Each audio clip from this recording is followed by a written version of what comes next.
Today is Tuesday, May 18th. The time is 1:31 p.m. Meetings of the Municipal Council are now being held in hybrid fashion. Members of the public can continue to view council meetings on YouTube and Facebook, or they may attend in person in the council chamber at the Provo City Center where there is limited seating available. Mayor, councilors, city staff, and any presenters are participating in the council chamber or by using Zoom webinar. The corona pandemic is not yet over, but vaccines are eligible now in Utah for everyone 12 and older. We encourage everyone who is eligible to get vaccinated. And we encourage all people to protect themselves and others by following the protocols set by the CDC and our state and local health departments. Please stay safe and be kind. This meeting is being broadcast live on the web on the Provo City Council YouTube channel, where it will also be available for on-demand viewing.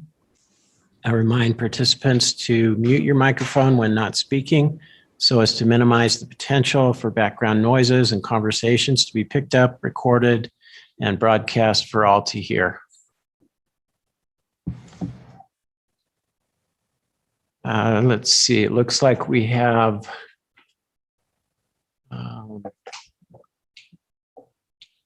can't see all the faces here. Is Councillor Hope? Yes, he's here. So I think we're all here except for Councillor Fillmore is excused at the moment.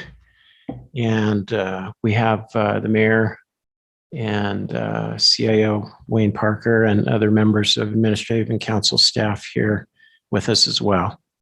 Today, our opening prayer will be provided by Michael Sanders.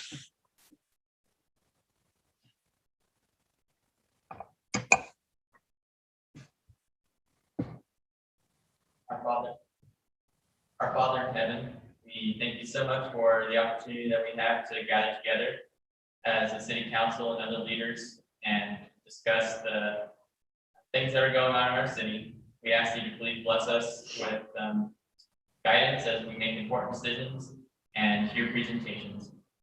We ask you to please bless the leaders of our country, state, and local governments that we may be able to help build our communities to be the best that they possibly can be. We love you so much and ask for these things in the name of thy son, Jesus Christ. Amen. Amen. Thank you. Although this is a public meeting, only the presenters and those invited by the council may speak or ask questions unless otherwise invited by the chair. Please use the raise hand function to indicate that you would like to speak. Please wait to speak until called upon by the council chair. First item for us to consider is approval of minutes. It's proposed that we approve the following minutes: the October 6, 2020 work meeting and the April 13th, 2021 special work meeting. Are there any objections or requested changes?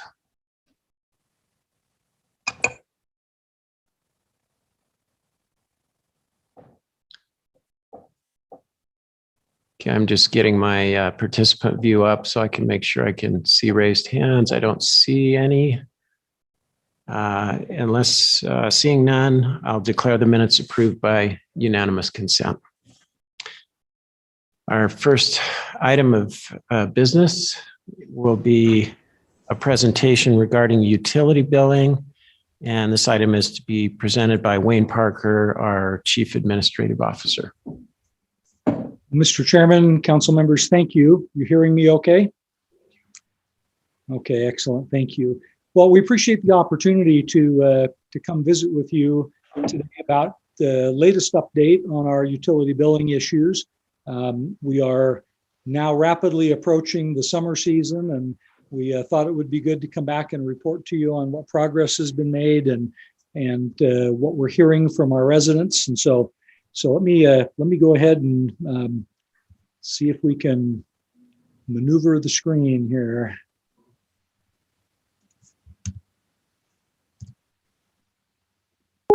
Okay, let's back up one. Okay. So just to set the stage a little bit, we began a process now approaching 5 years ago of replacing what is affectionately called our ERP software, or enterprise level software that manages all of our billing, finance, human resources, licensing, permitting, pretty much purchasing, pretty much everything that we do as an organization across the organization scale. So again, we're not replacing dispatch software, those kinds of things that are a lot more specialized, police reporting, and so on, but those that cross all departmental lines. And so there were a number of reasons why we wanted to do this. First of all, most of our ERP systems were at end of life. We were either needing to do a substantial upgrade, very expensive process and time consuming. The systems were not integrated, and I'll show you a diagram in just a moment. We really didn't have any kind of credible e-government component, and that's a part of the Provo 360 project. It will be the last component because it will need to integrate all of our other components. Customer expectations, again, we live in a tech savvy community, and the old systems we had certainly didn't work with our customers' expectation. And then it was our intent, and one of the reasons we called it 360 was to provide transparency and access to data from anywhere inside or outside of the organization. So this was our system map when we started the Provo 360 project, and every one of those little bubbles is a software component, and every one of those arrows, whether they're red or blue, are integrations. And so you can see very quickly how rapidly things can break down with integrations, and you can lose a lot of value associated with the system if you can't make all of those integrations work seamlessly and simultaneously. Now, we recognize too that obviously we can't integrate all systems. We run, in many ways, 14 different business units in the city, and in some cases, software is very specialized. And so our vision for Provo 360 was basically this, that we would come up with one ERP system. We would integrate where it needed to be integrated with other systems. But again, we would make an attempt to try to limit the number of specialized systems and minimize the number of integrations where we would have a potential failure point. So customer service, customer information system, and our work management system were really the third major component of our implementation. So we did finance several years ago with purchasing and accounts receivable and all of the issues related to the financial system. We also implemented what we call City View, which is the licensing, planning, permitting, development review software package, again, which has now been implemented for a couple of years. So customer information systems and work management was the implementation we completed last July.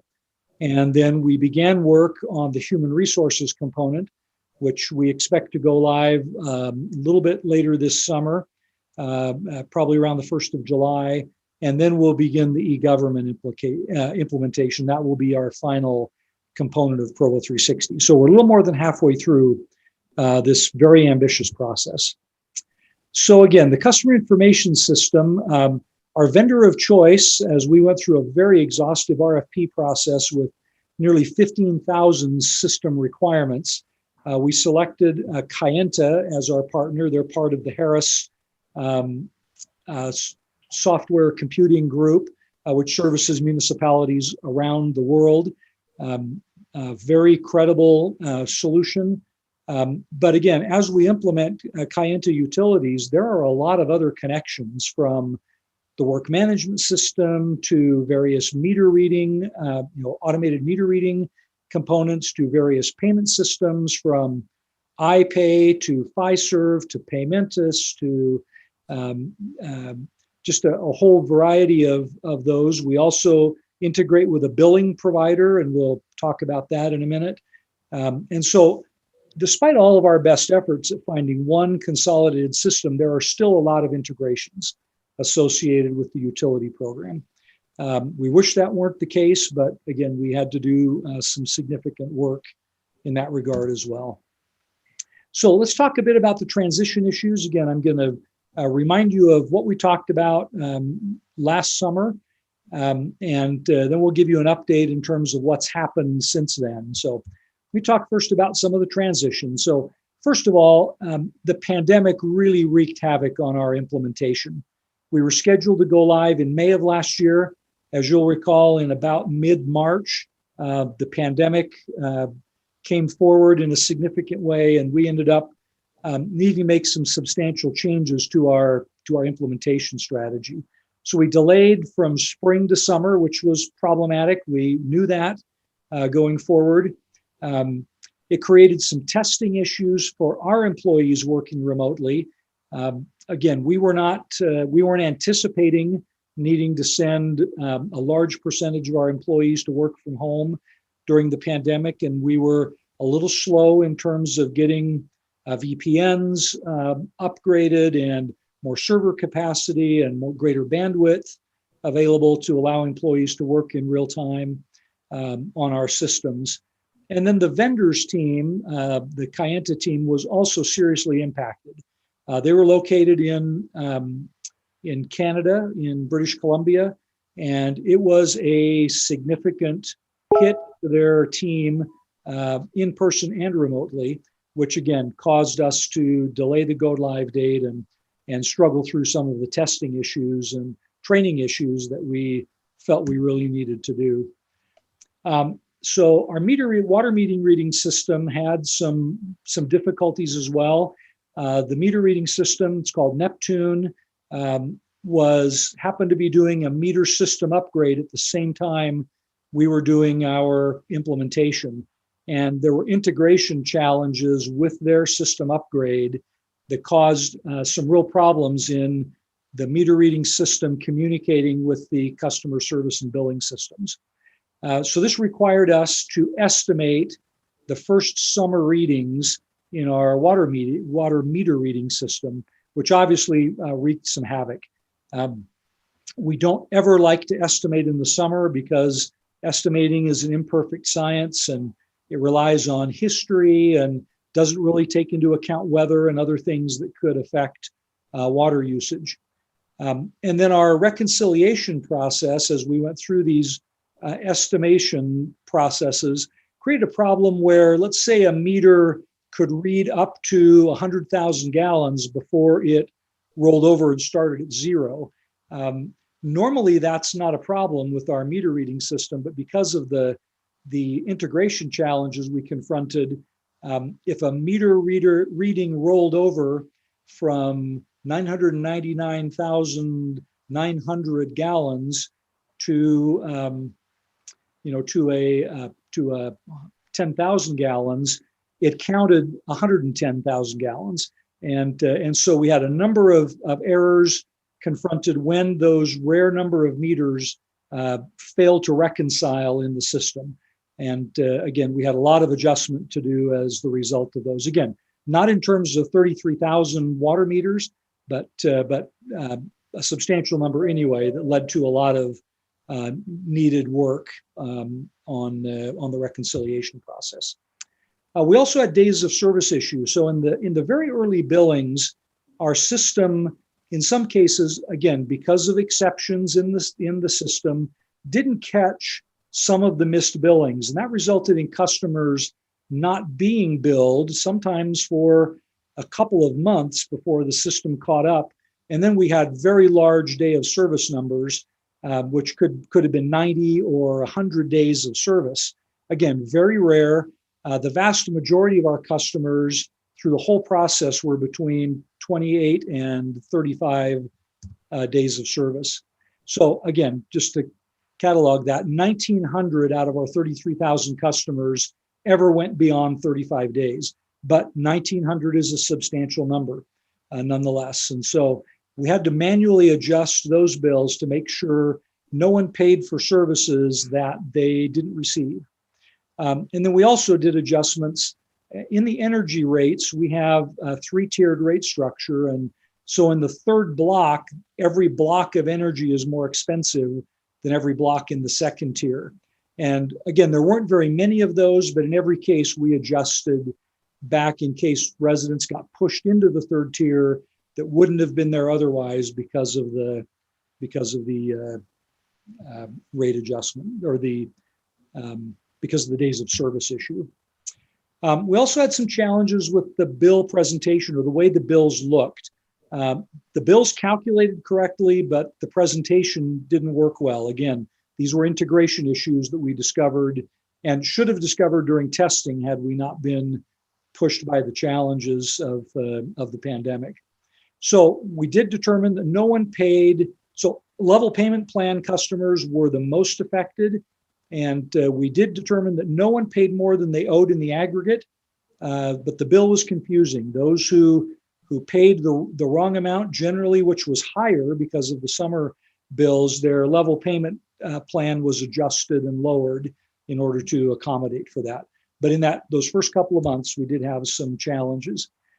This is a slide I showed you when we did the presentation last summer, looked at my utility bill at home and again, talked about the level of the days of service. You'll see in that usage for my meter, the current month then, which was July into August was 35 days of service. The prior month was 28.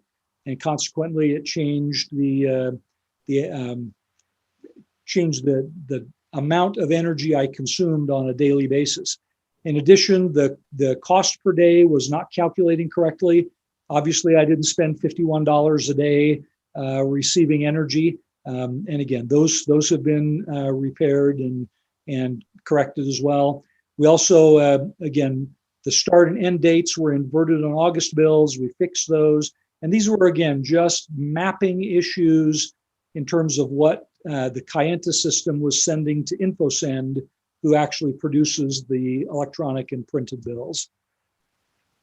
Solar customers, again, the transition coincided with some rate calculation changes that were approved by the council earlier in the year that took effect on July 1. And these also were not displaying correctly on the utility bills. We worked with our individual solar customers and made appropriate adjustments to compensate for that. And we are still working through some bill presentation issues on those, but we are very rapidly approaching completion on those. So what we did about the billing experience, these were kind of the general categories of problems we experienced. So here are the things we did. We worked closely with individual customers. Any case that could not be handled by a customer service representative was escalated to Karen Larson, our customer service director. And we walked through every individual case with individual customers who called in. We helped them learn how to access the portal so they could look at their usage over history and see whether these were billing issues or whether they were consumption issues. We made account adjustments where they were appropriate. We worked out payment plans with customers as needed. If they got an unusually high bill and it was the result of the billing challenges we confronted, we worked out payment plans so that we didn't overburden customers. And then we spent a lot of time just simply educating. We had the hottest July and August on record last year, and that complicated the problems even more. We would have had lots of concerns about billing even without the billing software changeover. We responded on social media. We got in touch with customers who didn't call in or visit us. We monitored Facebook and Twitter. And if a customer got on and said, "I can't believe my bill," and they hadn't called us, we called them to work through the problems. We posted new information as it was updated along the way. And then we worked really hard to distinguish between billing questions and service issues. Lots of our customers reached out to Provo City Power staff with billing questions. They're not geared to do that. Billing happens on a centralized fashion in Provo. And so we worked to make sure people were talking to the right folks to get their questions answered.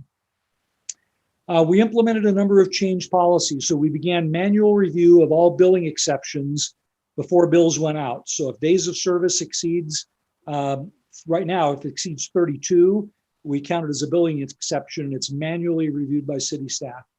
We went through and validated automatic meter readings. We did some random sampling and read meters, electronic meters, which are typically read automatically.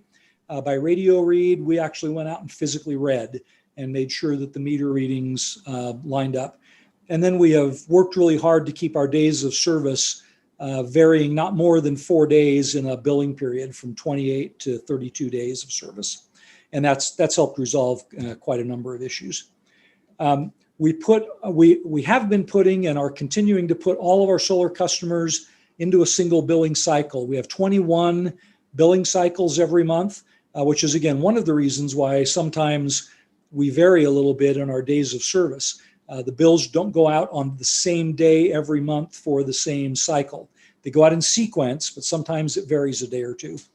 And then we work to begin the process of making a better billing presentation for our solar customers so they can better understand exactly how the metering is working and how the power they sell back to the city is netting against their power consumption.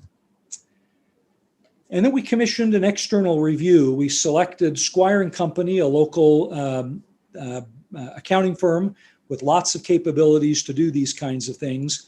And we sampled our customer accounts to verify that the policy changes we made were followed and that they were implemented. And I'd like to invite Dave Brown with Squire & Company, who's on the call with us right now, to just give a quick summary of the review process and share thoughts with you. And then I'll just wrap up with a few remaining items and kind of lessons learned, and then we'll be ready for questions. So Dave?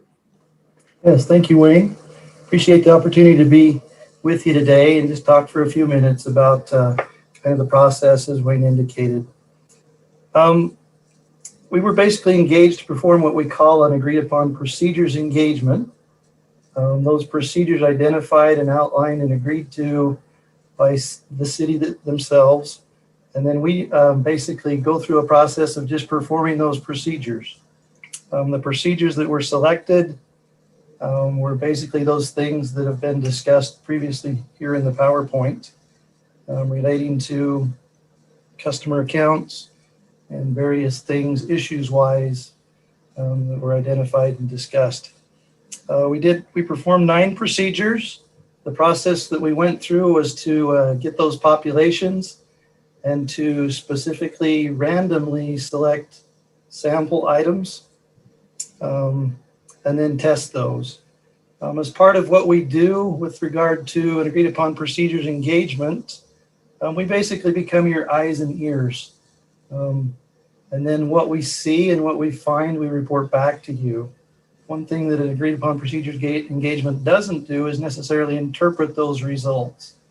But it gives you an opportunity, if there are large differences and those things of that nature, to focus more attention or address those from a different angle if necessary. So we've completed our procedures. We're now in the process of finalizing our report. A draft copy of that has been issued to city officials, and we'll be soon finalizing and issuing that report. I would note and agree with a lot of what Wayne indicated. One of the processes, or one of the things that was desired here, was to kind of look at July, if you will, identify that, and then also to look at January, see if there was improvement. We would concur from a January perspective and presentation on the bills themselves that there were some challenges as identified. But happily, as we look at January's, we don't see any ongoing issues there. So that's a real positive. So as I mentioned, we will be issuing that report soon, but we're pleased with what we've seen results-wise and don't really see any significant issues, and none that we would consider ongoing toward the future. Okay, Dave, thank you. If you can hold on, just in case there are questions for the next couple of minutes. So let me talk just briefly about lessons learned from this process. So there were a number of them. And John, if you can put the PowerPoint back up, that would be great.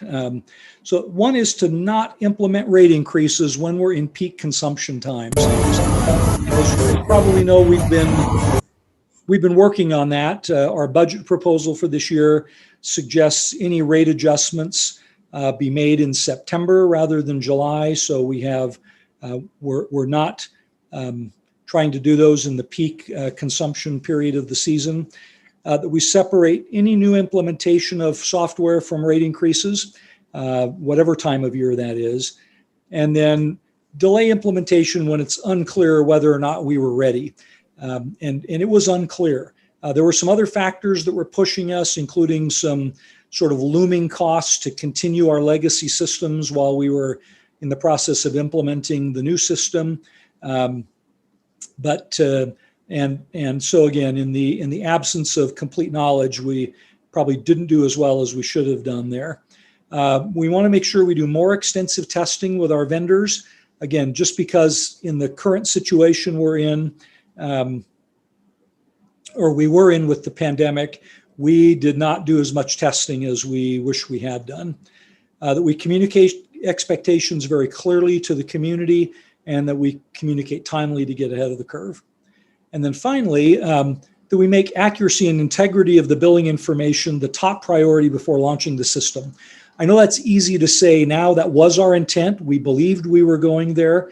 But again, we were pushed by some of these other constraints, including substantial financial penalties if we had to renew our legacy system for another year.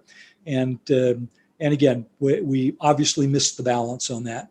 And then finally, have better focus at the leadership level in the midst of chaos.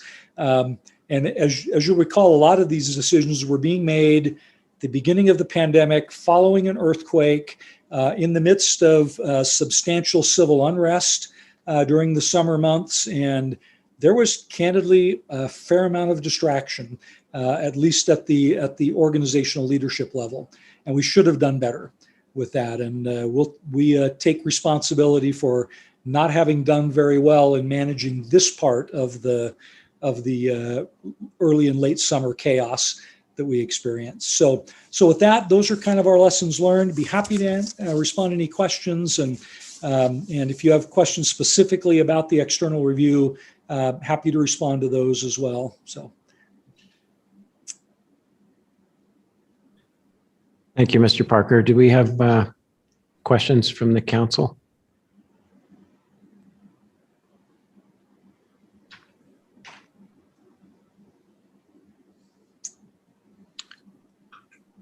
Okay. Mr. Harding. Go ahead. I wanted to share my thanks for this report. I reached out to constituents to ask what their impression has been, and I think that the general consensus is that these errors have subsided, and I've noticed that many of the people who had the strongest concerns were able to get those concerns resolved when talking to the department director. So, and I appreciate the report. I appreciate kind of the context in what was going on when this was kind of at its peak, and there was a lot to be done. So I appreciate that context. It was a very frustrating time for a lot of our customers, but I think we see that in the report, and I think the actions and the lessons learned are all very reasonable. So thank you for this. Thank you. Mr. Shipley. Yeah, similar to Councilmember Harding's comment, I just appreciate the feedback, appreciate the work that's been done to try to resolve this. Appreciate that some customers received calls. I think that was over and above, and really created some goodwill with customers, even if they were still frustrated that somebody reached out to them proactively. I thought that was in good taste based on what had happened. Also impressed with Squire and us reaching out for a third-party audit on this process and the billing. I think that was in good taste as well. One of the things that I just wanted to point out that I think is an ongoing question is that the billing days and having tiers in conjunction with billing days that can change as far as the cycles. And so it just allows for the potential of somebody going into a higher tier because we arbitrarily, or not even arbitrarily, but just have a system that pushes some people randomly into a little bit longer billing cycles. And so I think we are still working or thinking through options on how to reconcile the amount of billing days in a cycle that's not consistent with the fact that we charge on a tier basis. Those two things sometimes aren't congruent, and I think we realized that happened in a bad way this last year. And let me just mention too that our practice here is not at all unusual. Rocky Mountain Power also has tiered systems, and they have a variety of days of service dates. Other municipal utilities confront the same kinds of challenges. So the bottom line is that if we wanted to really bill on the same day for the same customers every month, we would have to have billing staff in the office 7 days a week, which would increase cost. Clearly to provide more hours of folks doing the review and pushing the button to move it forward and making sure that we had reviewed any outstanding billing irregularities. And so again, it is a delicate balance. We don't want to have overhead we don't need because that factors into the rate structure. But at the end of the day, hopefully, and again, this cycle also clearly predated the transition to the new utility billing system. So again, it's problematic. It's, the question is how problematic is it and how big a solution do you want to have to fix the problem? So we'll continue to work with you on that. Well, thank you, Mr. Chairman. I'm going to have to be excused. I've got to step into another meeting, but I will be back, and I'll expect Cliff to promote me to panelist when I come back. So thank you so much. Thank you, Mr. Parker. All right, let's move on to item number 2, which is a presentation regarding Google Fiber. And this item will be presented by Dixon Holmes, Assistant CIO. And I also wanted to note that Councillor Fillmore has joined us a while back. Greetings, council members. Just wanted to again give an update on what's going on with Google Fiber lately. Obviously, Provo City is not Google Fiber, but we are connected, and we did and do have a contract with them for providing services to our constituents, to our residents here in Provo.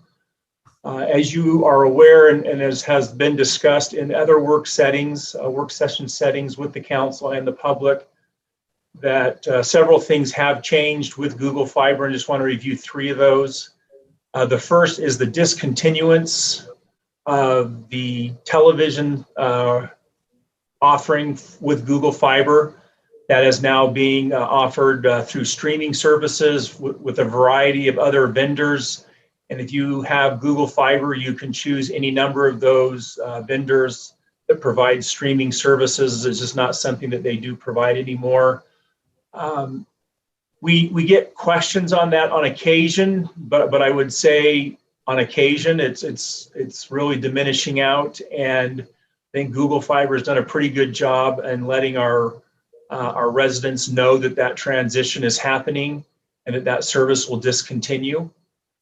Relative to that, the council will recall that back in November, December, Google Fiber came to Provo City recognizing that the franchise fee that we were receiving was based on television use, and recognizing that would go away and that there would be no fee to the city, they transitioned that or changed the contract, which was approved, to base it on internet usage, and not necessarily by hours, but just number of people that are using the internet on their system, which is really now all that they offer.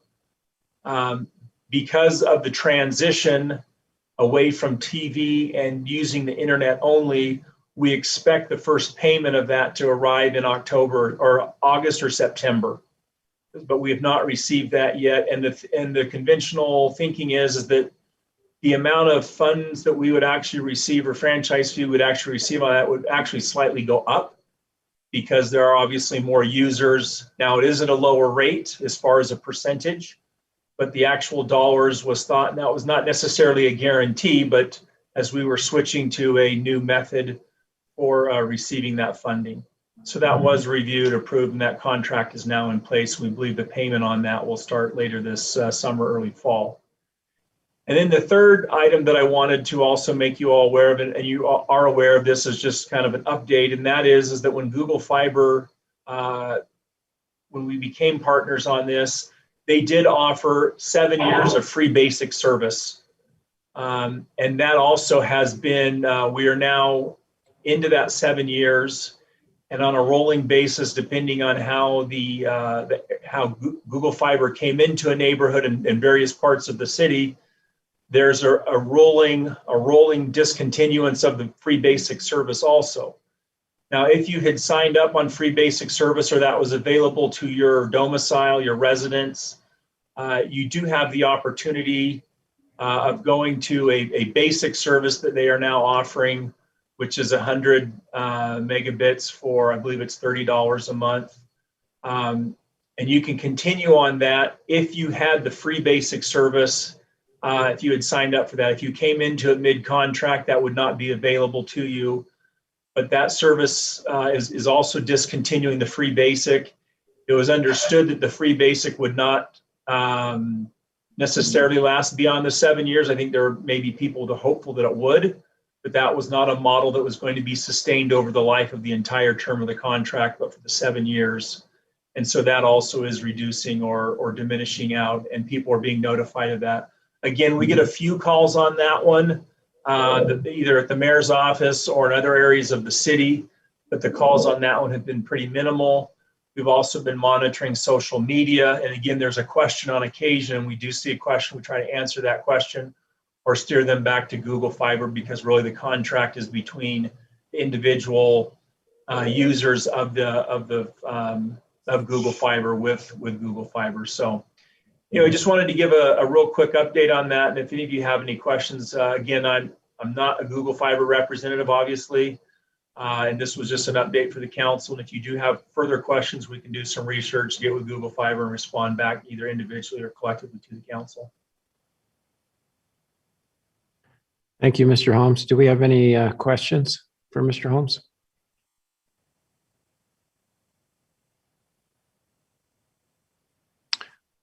All right. Thank you for that update, Mr. Holmes. Thank you. We'll move on to item number 3, which is a resolution appropriating $140,000 in the ice sheet fund for replacement of a Zamboni. And this item is to be presented by Scott Henderson, our Parks and Recreation Director. Thank you, Council, for this opportunity. The short presentation is that the Peaks Ice Arena brought in enough revenues over budgeted revenue targets and expenses to fund a brand new Zamboni in this fiscal year. As the council knows, year after year, we have communicated this need for a replacement Zamboni, which does the ice servicing at the arena. And ours were becoming more and more aged and less reliable. And we brought this up at budget time, but in the tight budgets that council administrates over, no funding was allocated on a year-to-year basis. And I think hopefully this is looked at as another example of Parks and Recreation solving its own problems with the success with its citizens of high use at its facilities. We propose allocating $140,000 of these extra revenues towards the purchase of an electronic Zamboni. The 2 Zambonis we have right now are natural gas. The electronic is much more sustainable and helps eliminate the carbon monoxide in an indoor environment. Another part of this story is the success that Foster Watabi, our arena manager, and our Peaks Ice Arena staff experienced this past year during a very difficult time during COVID-19. When other ice arenas were closing, we were thriving safely. And this Zamboni will represent that success story to us for a long time. And we appreciate the council's approval at the June 1st council meeting to activate these additional revenues that came in this year. Any questions? Any questions for Mr. Henderson? Mr. Harding? Yeah, thank you for that. Help me understand what you mean by activating these funds. Well, we are bringing in $140,000 over than what we budgeted, and we are not able to just spend that money. It requires council allocation. So that's what we'd be talking about, in being able to allocate and utilize these extra funds in this year towards the purchase. So that was the terminology, was just creating the appropriation through the council. And that's what we're being asked to do in tonight's meeting, or I think there's another one tonight where we're talking about replacing the turf from fund balance, and then the Zamboni will be in 2 weeks. That's right. Thank you. And then if I may, in the notes, in the description, in the document, it talks about the two different models, and one has 5,400 hours, the other one has 6,500 hours. And one of them, let's see, the one has a completely rebuilt engine. Do we know which of these two are being replaced? We'll do that assessment, both looking at hours and the replacement, and pick the one, because it's a great question, Councilmember Harding, in that we want to make sure we set up a stagger that we are not aging out these vehicles. So we'll pick the Zamboni we currently have that has at least 2 or 3 years of life left. So when we replace that one, then we have a good stagger to where these equipments are not timing out at the same time. Thank you. Thank you.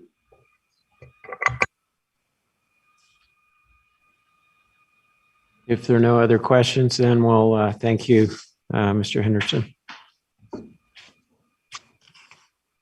Let's move on to item number 4, which is discussion regarding elected officials' compensation. And this item is to be presented by Cliff Strachan, our Council Executive Director. Thank you, councilors, for this opportunity. We are flying through the agenda today, which is nice. Let me just pull up some items for you. Back in April 20th, we received a report from the Elected Officials Compensation Commission, and I'm trying to just pull it up on a screen for you to share.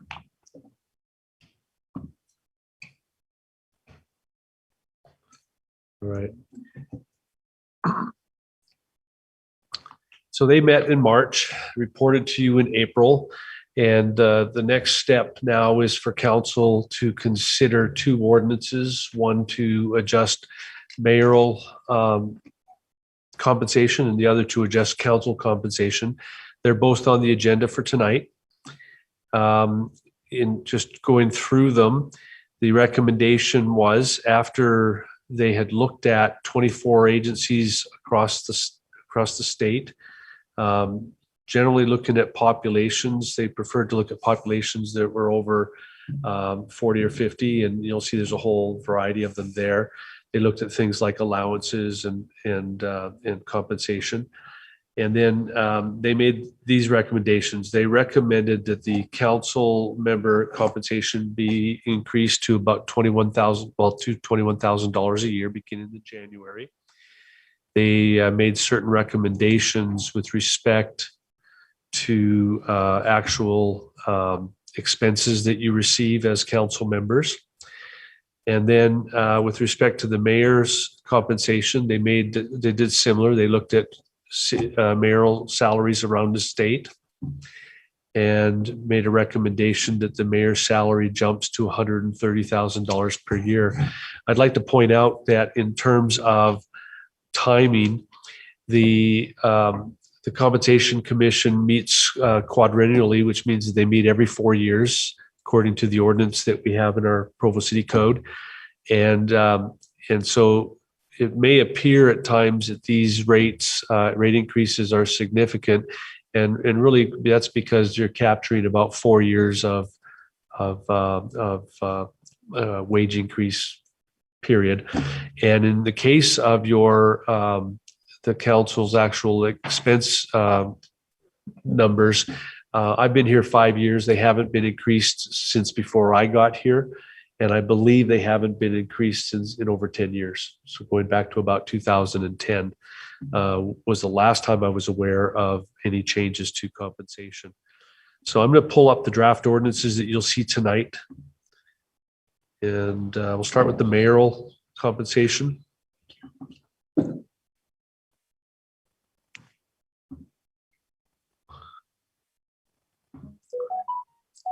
One thing I've learned with this program is this setup is it's one screen is a lot harder to manage than three.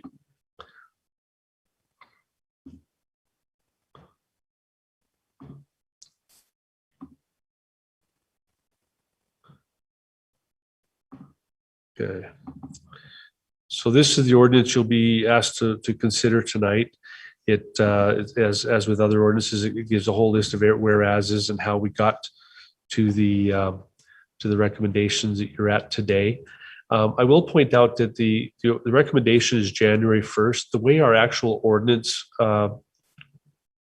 is set up is that any new member of the council, or if we had a new mayor, that basically compensation starts once you become inaugurated. For any council member or the mayor who is continuing, it starts with the pay period that includes the first Monday of January.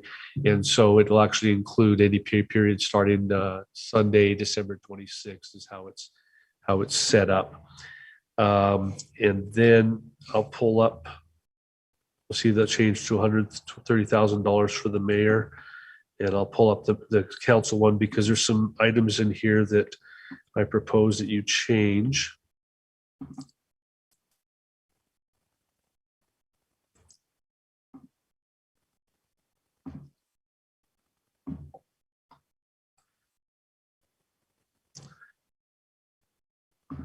Do this enough, I'll actually get good at it.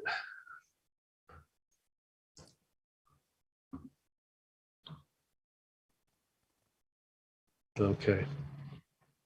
In this one, I proposed a couple of changes for you. I emailed you about this, but I wanted to show it in the actual in an actual meeting. Obviously, the first item there is the change from 18,000 to 21,000, and then updated under starting with line 3 under expenses to update the numbers as recommended, and then to clarify the actual type of expenses. Is very clear from the way this first one is used. Is basically used for general or miscellaneous expenses. Your uses of it are unlimited because it's entirely within your control.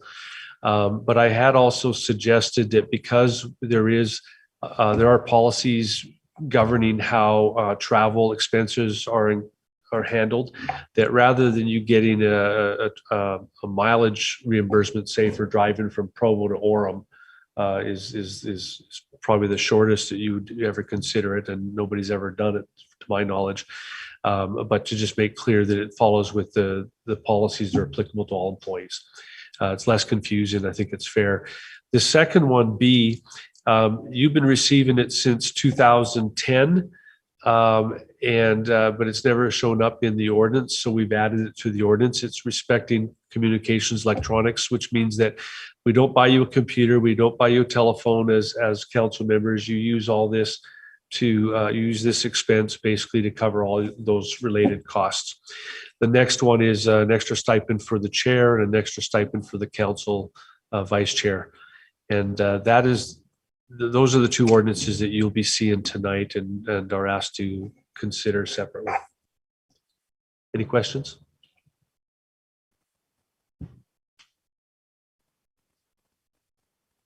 Any questions for Mr. Strachan? Mr. Hoban?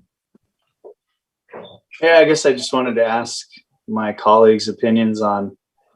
Now, I recognize it goes into effect next year, so it's not like we're giving ourselves a raise here. And I also appreciate what Cliff said about basically the council hasn't been given a raise for 4 years.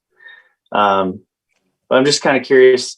Obviously, it was a tough year for a lot of people. I think I worry a little bit about the message we might send if we, I'm just thinking of the headlines, right? Council gives themselves a raise. It's just something about it kind of rubs me wrong, given the year that a lot of people have had. And so I don't know if anybody had any thoughts or if maybe I'm the only one who kind of feels a little bit uncomfortable with the concept of this. But I mean, like I said, I totally get that we're playing catch up for 4 years of no raises, and it's not till next year. And I also understand, first of all, the amount of work that goes into it, into the job. So I don't know. I'm just kind of mulling that over. It seems a little bit uncomfortable, but maybe I'm overanalyzing it. Mr. Chair, if I could give some history. Sure. So prior to arriving here, as I look back on compensation for council members, because no council member that I've ever met has come into it with the idea that, hey, I want to give myself a raise. It's always a challenge and a heartache for you to do it. Consequently, it had been many years before that council actually had taken a look at their compensation and willingly given themselves a raise. Borrowing on a model that they use up at the state legislature, at the state legislature they have a legislative compensation commission. I just happen to have staffed that for 2 cycles up there, and then they also have one that the legislature runs, and it looks at compensation for the governor and his staff. And borrowing from that model, we came up with a kind of a hybrid. There was a commission here that would look at the mayor's salary every 4 years, and it seemed logical that by making some amendments back in 2016, and then trying it out the first time in 2017, that you could get an independent group of citizens to look at compensation and make some recommendations. And that's how we came up with this model for doing it.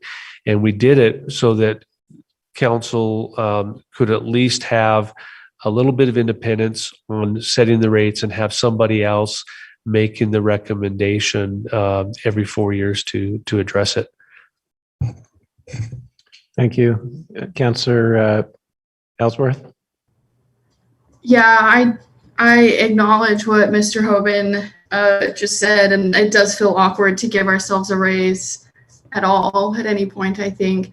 In my mind, the competing argument is that I want to do best by the people who will run after me. And there's just a certain level of flexibility that we all have to have in our jobs. There's a certain level of economic stability that we all have to have before that we can be part of the council or even consider running. And so if by giving this hopefully nominal raise to technically ourselves, but more importantly, future councilors, hopefully that will field or facilitate a broader, more diverse candidates in future elections. That was one argument I read about when Salt Lake City was increasing the compensation of their city council was, could this income subsidize someone who has to go part-time at their job? None of us have to go part-time at our job. Well, we usually don't have to go part-time at our jobs, but I just think about that a lot. If a teacher in the Provo School District wanted to run for city council, they would have to go half-time to participate as an elected official. And would this compensation in this role be enough to compensate them for what they'd be losing if they went half-time as a school teacher? It would not. Even if we increase it tonight or in 2 weeks, it would not compensate their half-time salary. But I just hope that we can do our best by future counselors who do not have the economic and professional flexibility that we have. Thank you. Councillor Harding. I appreciate this discussion. So thank you to Councillor Hoban for asking these questions. And I'm actually glad that we feel uncomfortable. I think it would maybe be a little concerning if this wasn't an uncomfortable conversation for us. I don't know about the rest of my fellow councillors, but I've never been in a role, kind of a civic role that had any kind of compensation. It's always been unpaid volunteer work before now. And so it does feel a little awkward. It does seem uncomfortable, but I fully endorse what Councillor Ellsworth just said. You know, we don't want council service to become the domain of only people who can afford to take off the time necessary to fulfill the responsibilities of council service for free. And the one other thought, if we're feeling uncomfortable, there's nothing in these ordinances that say what we need to do with the compensation. And there's a number of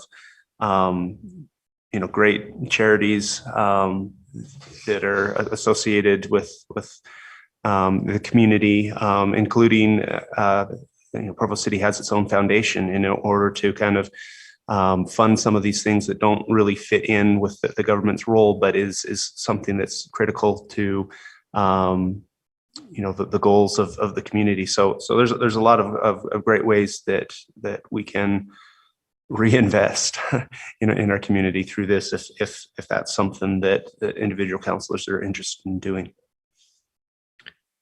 Thank you. Councillor Ellsworth.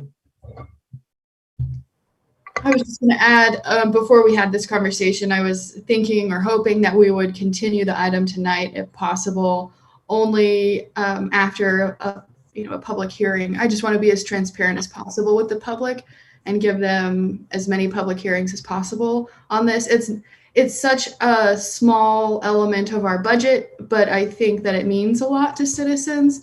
So if we can give them more opportunity to hear about it and to comment on it, I think that's worthwhile.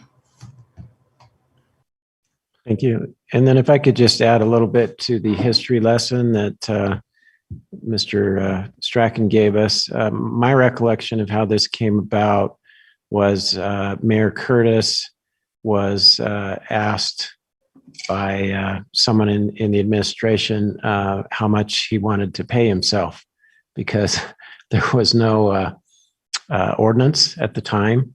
There wasn't really a set mechanism for the mayor to set his salary. And so as a consequence, it hadn't changed in many years. And so he thought, this is crazy. I can't be, you talk about you feeling uncomfortable, Mr. Hoban, with 7 of us voting on changing our own salary. Imagine if you had the administrative power to just set your own salary. So he he and his team came up with this idea of having an independent commission that would review his salary every 4 years. And when the council heard about it, we thought, wow, that's a good mechanism. We should do that for the council as well, rather than having this really uncomfortable discussion that, because of the reasons you mentioned, Mr. Hoban, was typically only happening about every 10 years or so. So anyway, just a little background. Mr. Sewell, to that background, may I add, back in 2016, I surveyed the council members in terms of their time commitments. And what we found was in a given week, a council member might be involved in as few as 10 hours and some as many as 30 hours per week in doing constituent work or council meetings or whatever. And so it does represent a significant time commitment. One of our former council members gave up for at least 4 years, virtually all of his vacation, just because he had to take that time off to do council meetings. So it is a significant effort, and it does warrant some form of compensation. And as Councilor Ellsworth noted earlier, you may be uncomfortable with it today, but really what you're doing, and I know that 4 of you next year will be continuing on for at least 2 more years, but you really are setting the foundation for future council members as they contemplate their service. Thank you.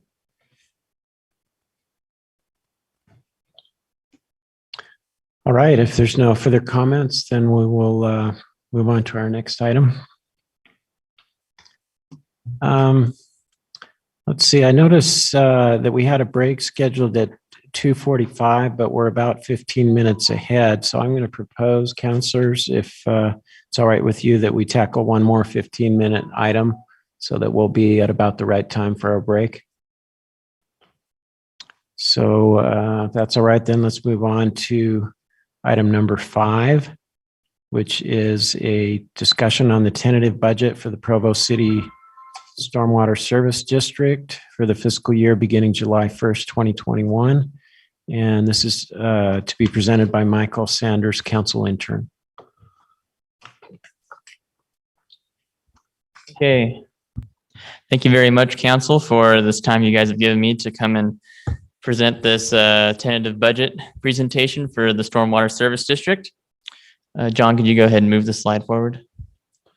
All right, so just for the public who's watching right now, a little brief overview of the Stormwater Service District.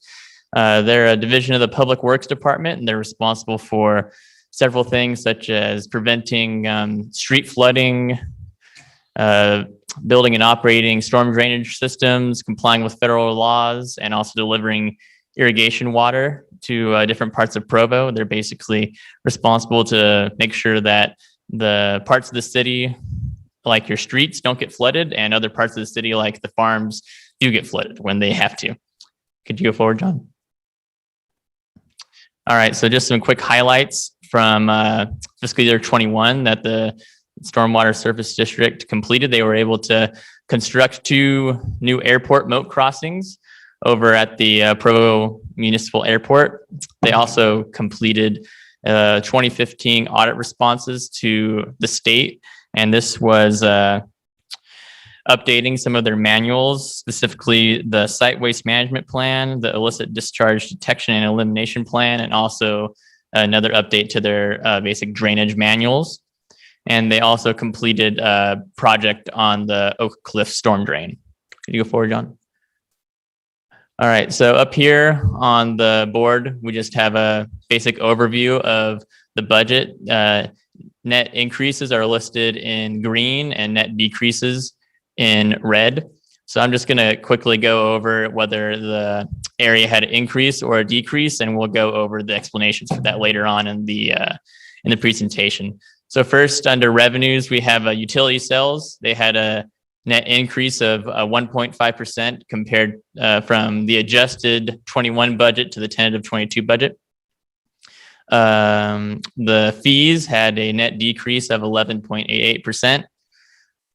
Storm drain, the expenditures, they had a net decrease of 1.5%.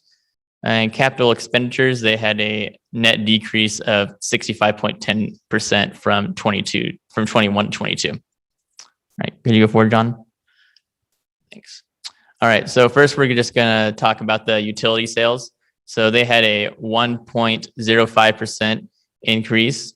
And that was a difference of $59,000 from 21 to 22. And this is just attributed to a basic growth in the stormwater customer base. Forward, John. All right, next we have the fees. they had a net decrease of 11.8%, a total difference of about $50,000. And this is a decrease in only the impact fees. All other fees are staying the same. And this decrease is attributed just to the want to be a little bit more fiscally conservative in this area, because this area is dependent on new construction in the city that sometimes can be a little bit volatile during the year. Could you go forward, John, please?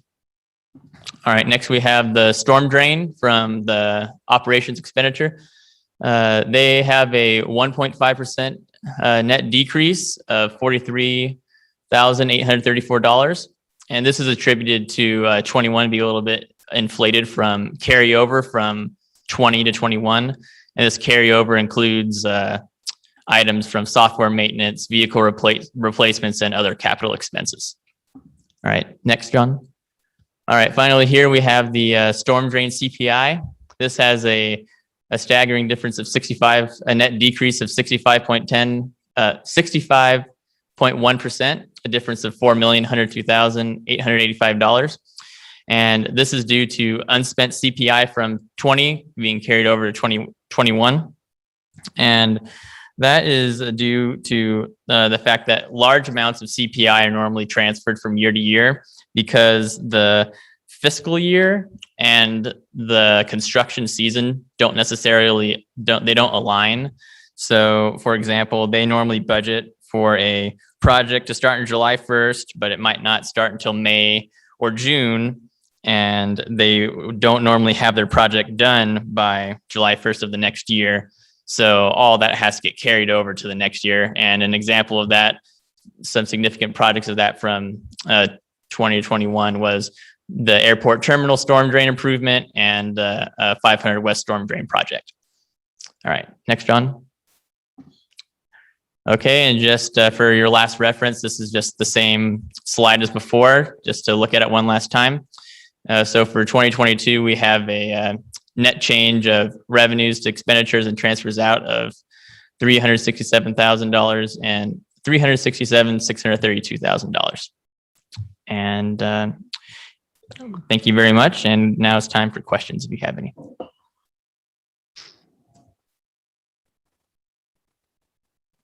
Any questions for Mr. Saunders?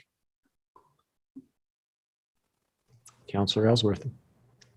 Yeah, you had mentioned that there was a significant difference because the fiscal year does not line up with the construction season. I assume that happens every single year. Is there an anomaly this year at all in that difference? No, that is a normal difference of the large amounts of CPI being carried over. Okay, thanks.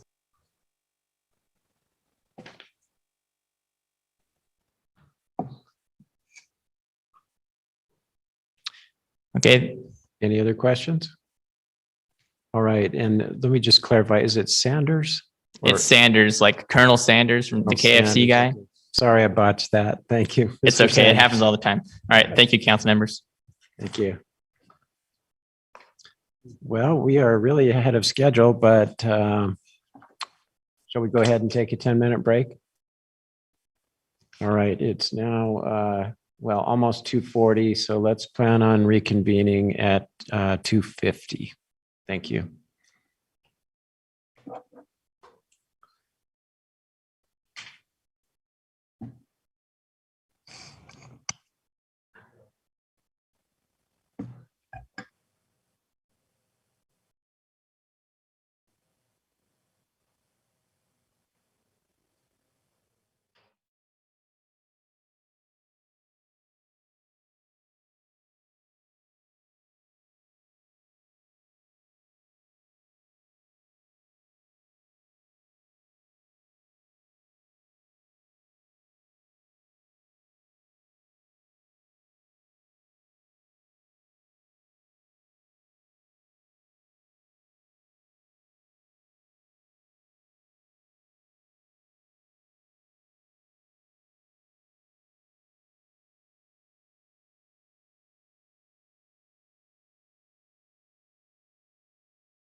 our break, and we'll move on to item number 6, which is a discussion on the tentative budget for the Redevelopment Agency of Provo City.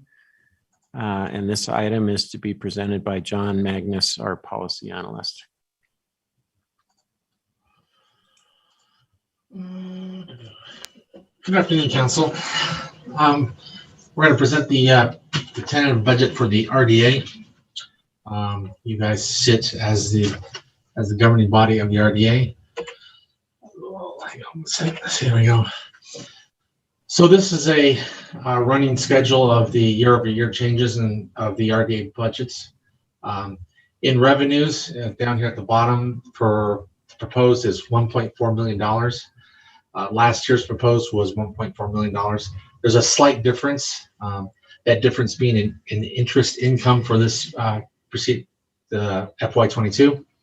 Otherwise, it's pretty much been flat most of the time over time. At expenditures, last year's proposed expenditures were 4.3 million. This year they're 1.1 million. The largest difference, the reason the difference is so large is how the incremental tax was paid. It should have been paid in FY20, but some of it was carried over into FY22. So we see a larger debt or payment of the incremental taxes to our partners. So at the end of FY22, we expect the fund balance will get an extra $224,000 back into it. Now we're looking at revenues over time. The solid line is the actual revenues generated year by year. The dotted line are the proposed revenues that were estimated for those fiscal years. We can see for FY22, FY18 and 19, we dipped a little, but in FY20 we did come back up. The expenditures, the same way. We're still looking at FY21, and again, that is mainly due to the incremental taxes being paid later in the year than was assumed. So instead of being on FY20, the expenditure is actually going to hit FY21. Revenues versus expenditures. The revenues in green, the expenditures are in red. See, in 2019 we did crossover. That is due to the fact that those incremental taxes that were supposed to be paid in FY19 were actually, or FY20. No, FY19, the incremental taxes were paid. FY20, we see the decrease because they were preloaded in FY19. And that's why we have the difference from the two. Fund balance, the solid line again is the actual fund balance. The dotted line is the proposed fund balance. FY21, we are expecting to have a shortage because of the incremental tax being carried from FY20. That's why there's such a sharp difference between the two. We realized less expenditures in FY20 than we were anticipating. So the fund balance for 21 will fall. 22, it does come back up. There will be a surplus going into the fund balance. The primary revenue sources for the RDA is the incremental tax fund. And it's based on property taxes. Pretty much the revenue from FY21 to FY22 is staying flat, $1.289 million. The expenditures, this is how the offices, the RDA is actually run, it pays for the salaries and all the expenditures of the office. The expenditures for this year are expected to be, where are the total expenditures? The total expenditures are going to be about 1.2 million. We're looking at a fund balance of a positive $139,000 going back into the fund balance. The ending fund balance will be $4.3 million at the end of FY22. Here's the revenue projections. They've been pretty close. The lines are not that separated. The solid line is the actuals. The dotted line is proposed. You can see that since 2017, the actuals and the proposed have been very close. The expenditures, we have a little difference. And again, that is from the payment in FY21 that was made that should have been made in FY20. Revenues versus expenditures. Again, we see that F19, that was a preloaded payment, should have been part of FY20, so it wasn't. And then here's the fund balance for the fund. These are the revenues, the total actual revenues against expenditures. F19, when we're looking at the actuals, we do have a little higher expenditure. Again, that was because of the preload. The fund balance, the blue line is the actual, and the dotted line is proposed. They've been very close with the fund balance. So for FY21, we will see a dip when we get the final numbers in, but the fund balance is doing very well. There is one other fund that generates revenue, and that's the new development fund. When the RDA actually owned property and leased it out, this is how it was accounted for. There's still some residual income coming in, and that mainly from the interest in the fund balance and some miscellaneous payments that come in. So at the end of the year, they generate about $120,000 in income. Their expenditures is going to be $38,000, so they'll be putting $85,000 into the fund balance. Basically, what they use this fund for is if they have any projects they need to fund, like studies that the RDA was going to use for redevelopment, or to look at taking another property into the RDA zone. This is how this is paid for.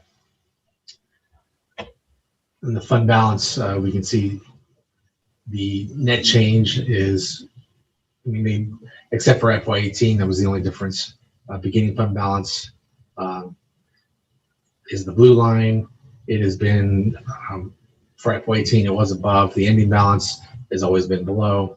But this will be a sinking fund because the only income they do have is basically the interest of what's in the fund balance. So we expect, and it's not used that much, like I said, only for studies that they needed to conduct. So any questions about the RDA budget?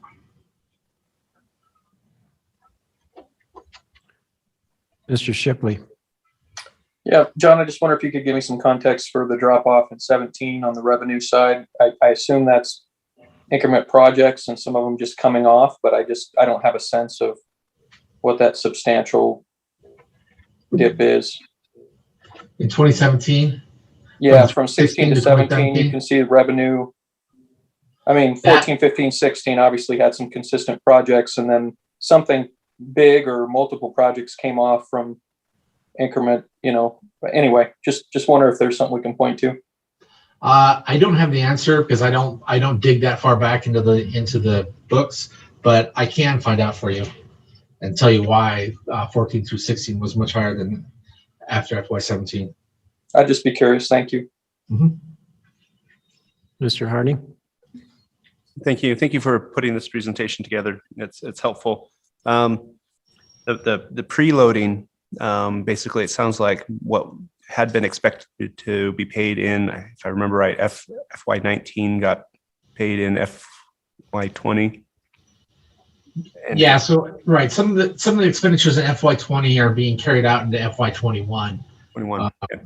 It's just a matter of timing, because our fiscal year doesn't run on a calendar year, so some of the stuff gets carried over, and that is the majority of the expenditures we're expecting in FY21. That's why there's such a huge increase, because what they were actually proposing in FY20 for the expenditures was $2 million, and the actual expenditure was $240,000.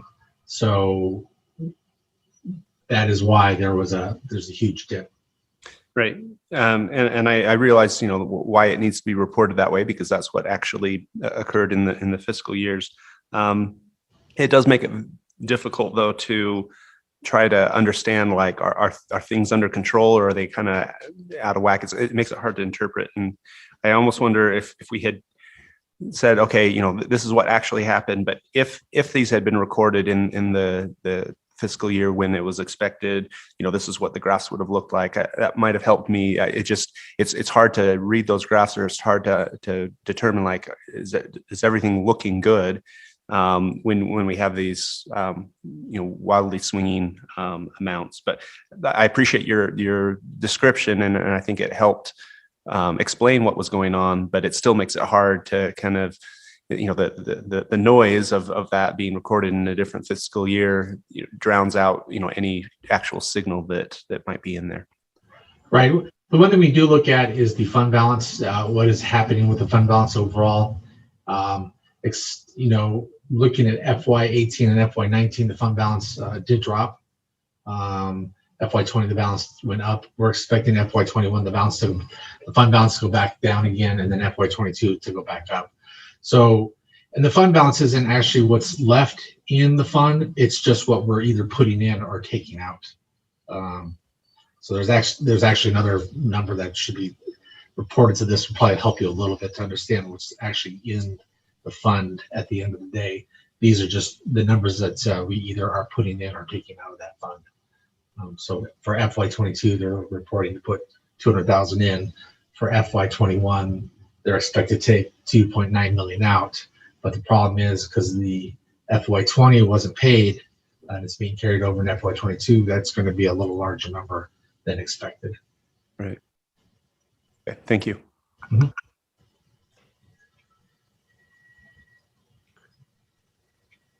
Any other questions for Mr. Magnus?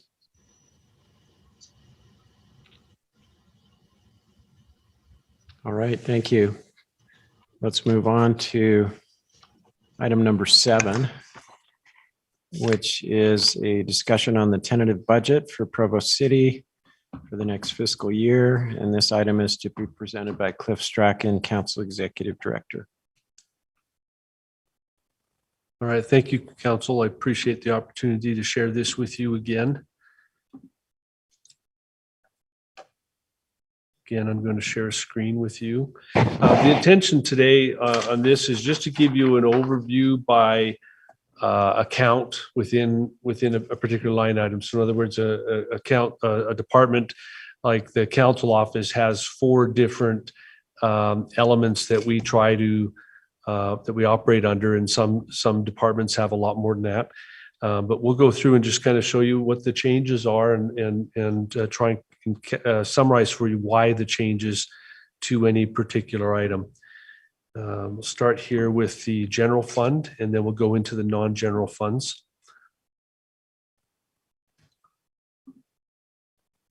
All right, I just wanted to make sure I can see it. Let me explain to how every page is laid out.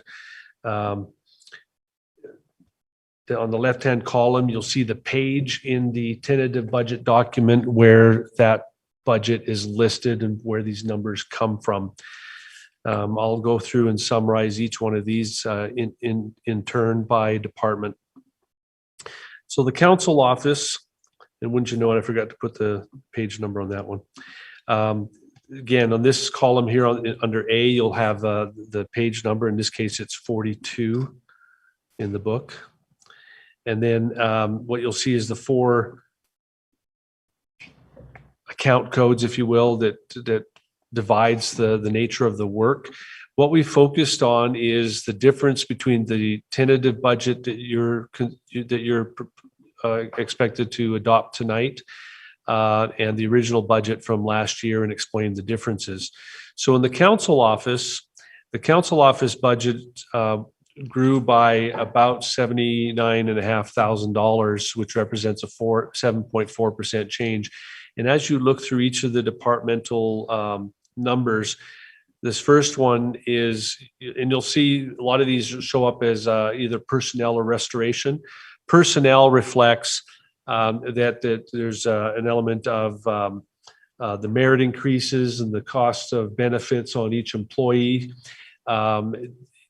The restoration is a restoration of items that were cut operationally last year that were restored as part of the budget. And then so in yours, for example, the council administration represents a number of the staff in our office, and the cost of that 4.5% of the difference for that line item comes, or the 4.5% difference of that line item is basically made up of personnel and restoration costs. Similarly, under legislation, which is the council, it's estimated at 7%. The operations portion and the compensation commission recommendations funded in there, if you end up adopting it, represent that change. 6% for, sorry, things are popping up here, communications. And then the biggest change, of course, is putting back money for neighborhood grants into the budget.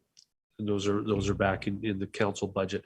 On the far right column, you'll see on the far right, if we actually can get it onto the page most of the time, what you'll see is this represents what portion of this number of, in other words, so the council legislation component, for example, represents 3% of that 7.41%. So that's how you use that last column. Do you have a question, Mr. Harding? Yeah, just a quick one. We talked about the restoration, but those neighborhood grants, we're not adding more to what the historical amount has been. We're just restoring that to the historical amount. Is that correct? Right. Last year, because we didn't have commitments to a lot of it, we took out about $15,000. And then that also includes the Miss Provo money in there as well. But the neighborhood grant money has been restored to what it's always been. And that was the intent there. All right, legal budget. Legal budget's divided into legal administration, legal services for the executive, legal services for the legislative, criminal prosecution, litigation and risk management, and then code enforcement. And you'll see the differences there. And essentially, their costs are all a component of personnel changes or personnel costs and restoration, which was one of the priorities that the council had. You'll see a little bit of an adjustment from one to another, and usually that's some element of the budget just being shifted to another line in the department. General services. You have another question, Mr. Harding? If I may. I'm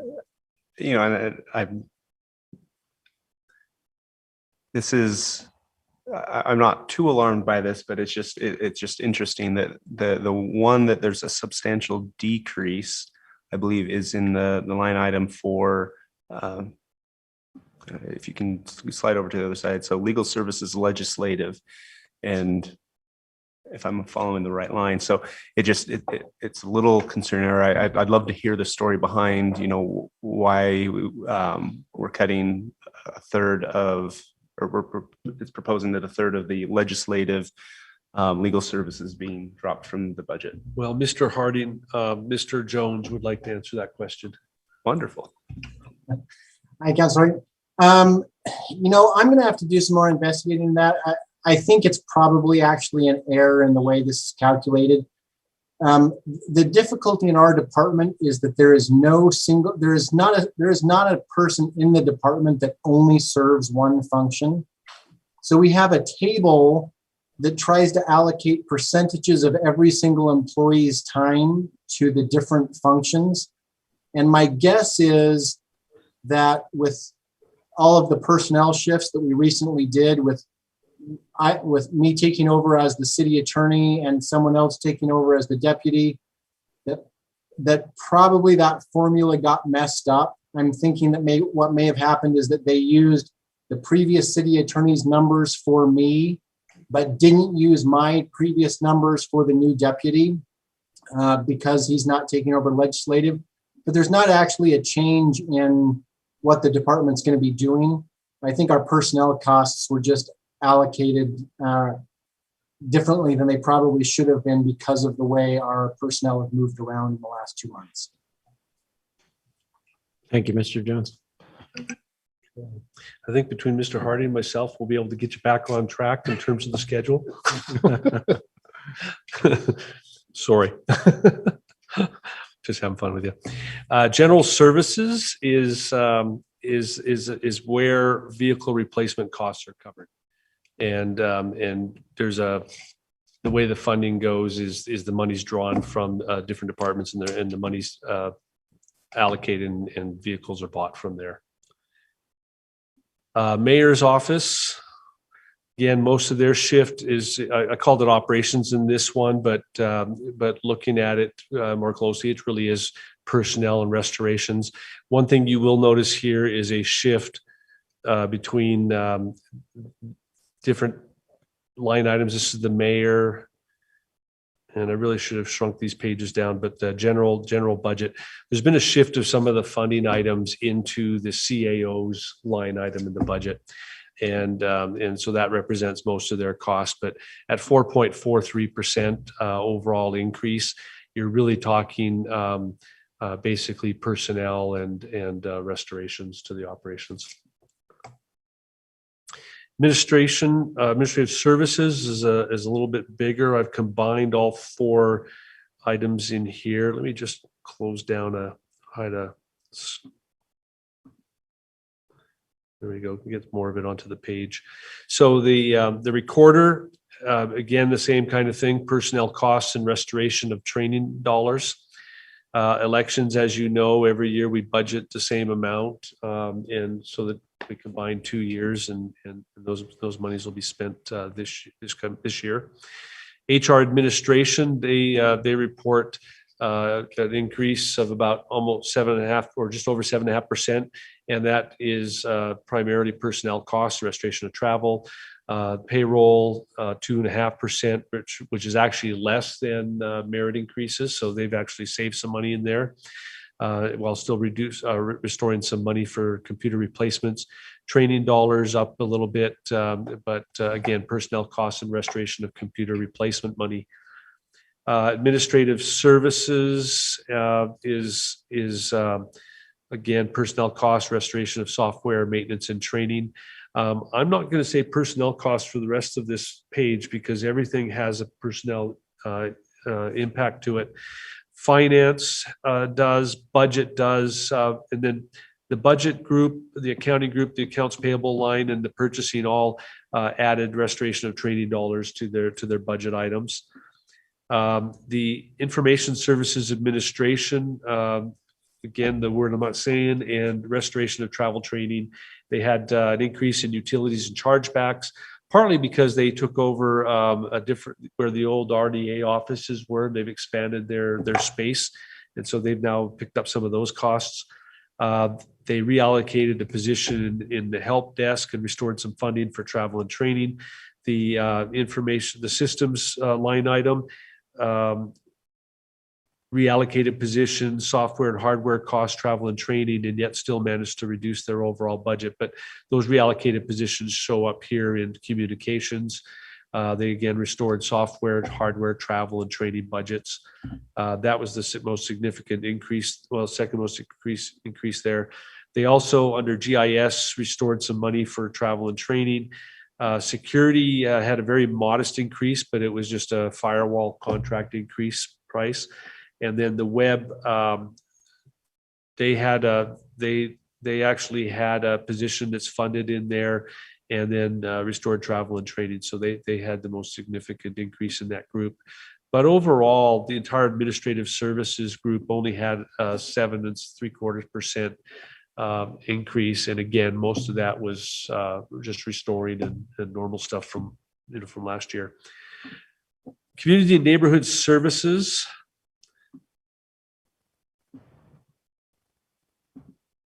Sorry, I'm trying to shrink it. Okay. Community and neighborhood services is divided into their administration, their planning, zoning enforcement, property management, parking enforcement, and business licensing. And of their, the bottom 2 items on that list for this is the problem you have when you use a giant screen to prepare it and then put it on a small one.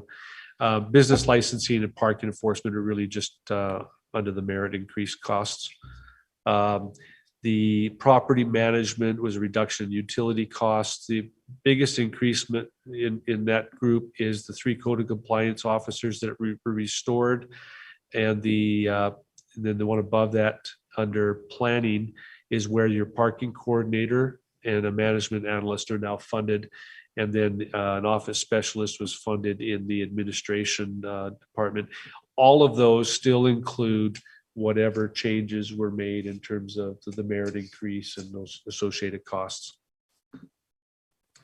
And then the next one is development services, administration, current planning, and building inspection. You'll see here the most significant changes. You'll see for the first time on here the phrase market study rate or market rate study. This is where they've gone out and looked at other cities, try and figure out what the market is for employees of different classifications, and then made adjustments based on trying to keep employees competitive. A planner has been reclassified under current planning and moved to building inspection. And then again, there is some more money put into, planner 3 was reclassified and moved to current planning. Operations supplemented. There was market rate studies, and then you'll know that there was some supplemental requests that were funded there. Economic development, no changes to business development and community promotion. Economic development basically had personnel costs that were adjusted. Downtown vibrancy is where they've added a management analyst position back into the department. And then of course, we call it personnel costs, but again, any restorations that went in that department. Fire is pretty significant. Fire has fire administration, emergency fire response, fire prevention, training, emergency management, emergency medical response, airport, and then wildfire response. Now, wildfire response has no budget for it. What they actually do is whatever they get paid in for their wildfire responses gets funded in that budget every year. And if you recall, you see that usually an appropriation for that late in the fiscal year. Okay, so in this group, the biggest impact you'll see is this group here, fire, where they did the firefighter market rate adjustment, and most of that money went into there. They've reclassified a vacant position, moved it up into this group as well, and then there was an executive office assistant that was reclassified and moved over to the administration department, and that explains the roughly 5% of their budget. Considering the effect of market rate adjustments and any other personnel costs and restorations of things, it's a pretty modest increase for the fire department. Mr. Harding? Thank you. So just before we got into the kind of the meat of the budget season, I believe we made some almost proactive market rate adjustments so we could hire the new graduates in at the higher rate. Is that reflected in here with these changes? I believe so. My understanding is if I remember the number right, it's about 615,000 or 651, depending on which way I transpose that number. But that money represents a recognition that the fighters need a higher pay. And so when we're going to recruit new firefighters, we have that new pay standard to attract them with. Thank you. Okay, police department, another significant budget in our city. Let me just hide these two so you can see more of it. Okay. So in the firefight, in the police department, there's the police administration, there's operational support, there's community policing, detectives, victim advocates, patrol, animal control, crossing guards, airport operations. Coming from the bottom, no change to airport operations. Crossing guards, they adjusted the numbers to reflect the actual activities and rates that are being paid there and number of staffing there. Animal control, you'll note the significant things there, aside again from payroll changes, personnel changes, is that the South Utah Valley Animal Society contract price increased. And this going forward is where your urban deer program monies will be, and you won't be asked every year to look at it independently. Okay, patrol, we added 2 officers, moved the reserves there, reduced 1 of 2 civilian positions that helped fund an officer. Victim advocates they added the civilian position there. That's the most significant percentage increase, but not the most significant dollar increase. And then under detectives, we moved an officer from there to community policing. Maybe that was the one. Anyway, they moved around a couple. That one went to, I think, patrol. Again, that's where the reserves came from. The next one, community policing, an officer was added. There were some personnel costs, including career series advancements. And then previous meeting, we talked about how $176,000 in budget savings were added in order to help deal with the transition of officers. Sometimes we're waiting while we've got vacancies, and that helps us keep them full. The bulk, I put the whole 176K there, but the 176K does apply to a couple places, the way it's split up, but I put it all here just as a reminder that that money was created to help deal with the transition issues and make sure that we have fewer shortages of officers during the year than customarily that we deal with. Under administration, some of the costs there, again, is personnel, restoration of different budget items, and then an increase in the insurance overhead for the department. They're all funded in that group. Streets and engineering. Streets and maintenance, I combined these two. Streets had a 5% increase, and that's easily captured in the personnel rates and the market rate study that affected this group. That was a 5% increase. Under engineering, and this is divided into engineering administration, design engineering, and traffic engineering. And the biggest impact on this budget was the restoration of 2 positions to general engineering or design engineering. Off to parks. Parks, again, is a significant group. Behind these. Okay. Parks overall had a 7% increases.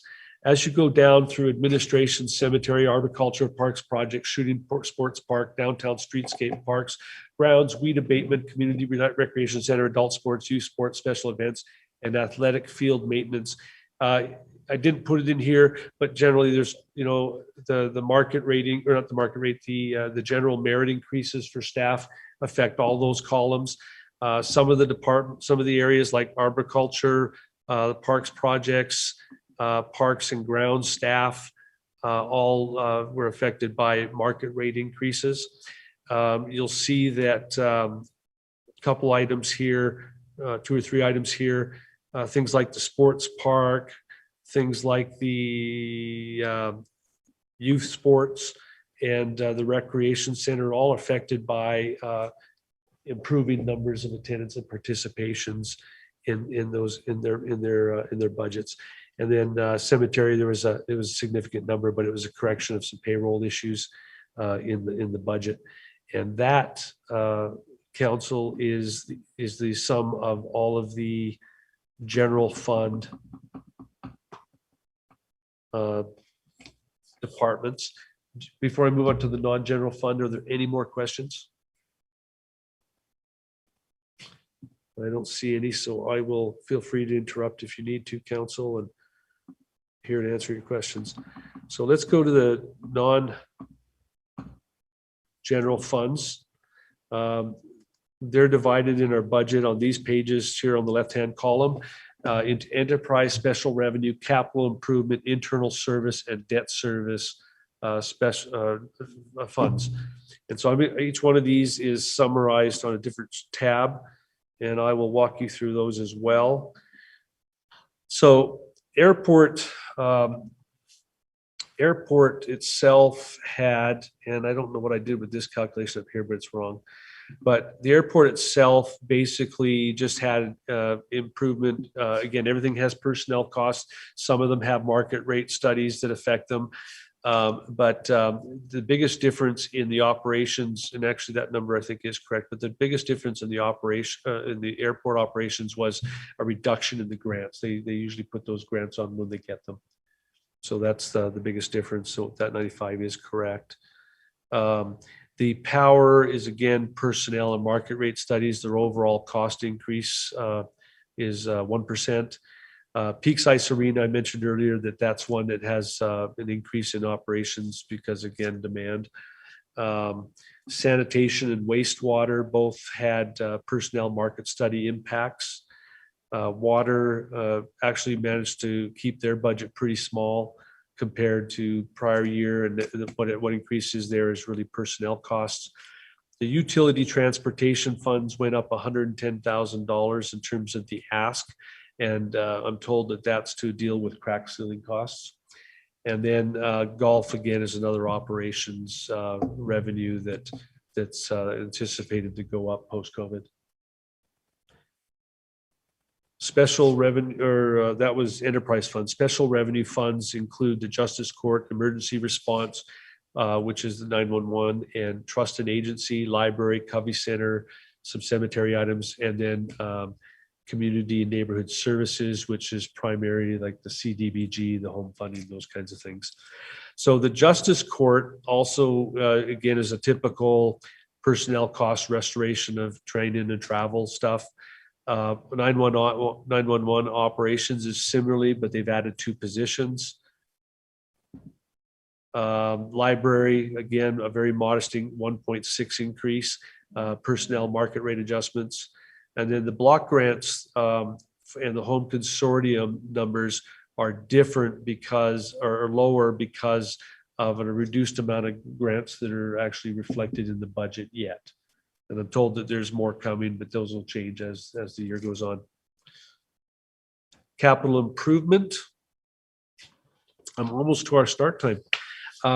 Capital improvement is basically what you saw in the general or in the CIP booklet you had earlier in previous meeting.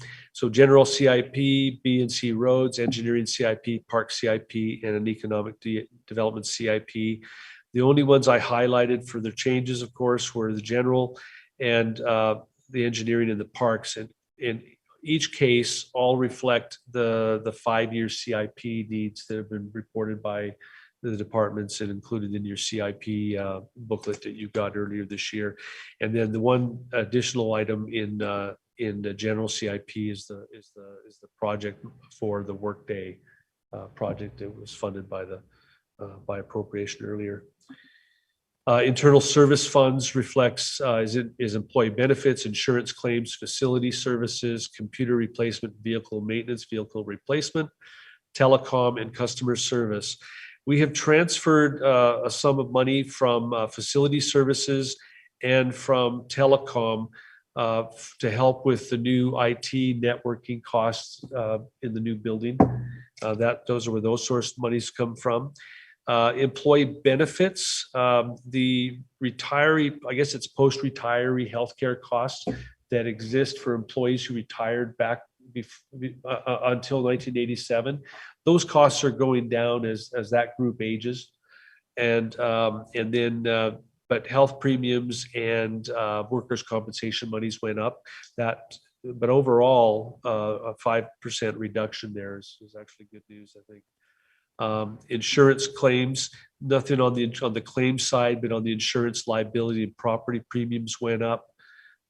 Vehicle maintenance, you saw that we added 2 interns to fleet, and then vehicle replacement is based on the number of type of vehicles. And then the last item, customer service, went down in terms of their budget because of Provo 360's implementation has ended. And or at least that the funding for that has ended. And then what you'll also recognize in all of these that have employees, there's their usual personnel restoration items. Okay, and the last item for you in this presentation, and I won't quite make 3:30, but debt service, our debt service costs are down slightly, which explains that decrease. And then you'll see here the ERP debt service.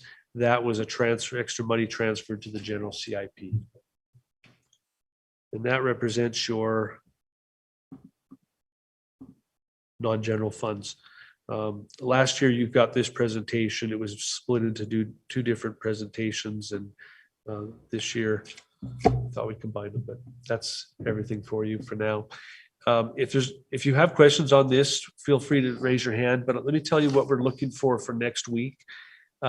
We intend to do a deep dive on general fund revenues and perhaps some other revenues. We're going to be talking with Finance Department. Wayne had suggested that we do such a thing. We wanted to talk about the transfers a little bit more and how the transfers work. Explore some issues around fund balance. John Borgett hinted that he thinks we might actually hit the maximum at the end of this coming year, which is good news for the city. And then I believe there's some more discussion to be had on parking, whether that comes up at the next meeting or not. Those are at least 3 or 4 items that we're thinking about for next Tuesday. We'd love to hear your ideas that you want to hear about in the budget. We should also spend a little bit of time talking. We're going to start talking with finance about what the actual budget resolution looks like, and that includes a discussion on possible carryover language there. And then I think the last thing that we should probably talk about next week is any potential changes that you want to make to the budget. You still have a few extra weeks after that. June 1st is 2 weeks from now. June 1st, you'll have your first formal public hearing on the budget to adopt, and then 2 weeks later you'll have your final one, unless you do decide to do truth in taxation. But we do not have.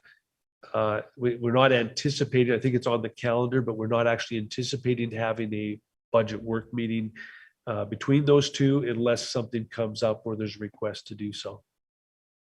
So with that, that's everything I have. Appreciate your time and patience as I went through all that. Thank you, Mr. Strachan. For that work meeting next Tuesday, do we have kind of an estimate of how long we think? Not yet, but we're going to try very hard to keep it somewhere between 2 and 6. And if we can go 3 to 6 or 4 to 6, we'll be happy to do that. Okay. What's that? Oh, yes.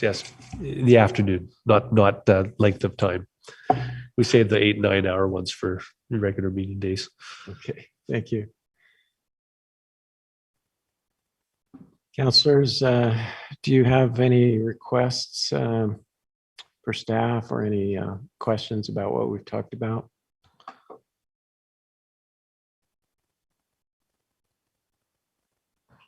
Councilor Ellsworth. Yeah, I'm just curious to hear from Cliff. You've spent more time with the budget than we have, I think. Are there any red flags that you would point out to us? Any questions or concerns that we should be maybe scrutinizing or double checking? I would say, having looked at it, the discussions we've had, no, there's nothing stands out and says, there's a problem here. I think the biggest challenge the council is going to have is that there is limited funds as we move forward. Part of the reason we're doing a deeper dive into revenue is to identify if there's any areas that where essentially maybe get a little less conservative on the revenue and create some room there. That's not atypical in terms of the process. I would say that I think the biggest challenge, if there is anything, is that the desire that we might have to put extra funding into, this issue or that issue involves some trade-offs. If you don't, unless you have more revenue, what are you going to reduce in order to create funding in other areas?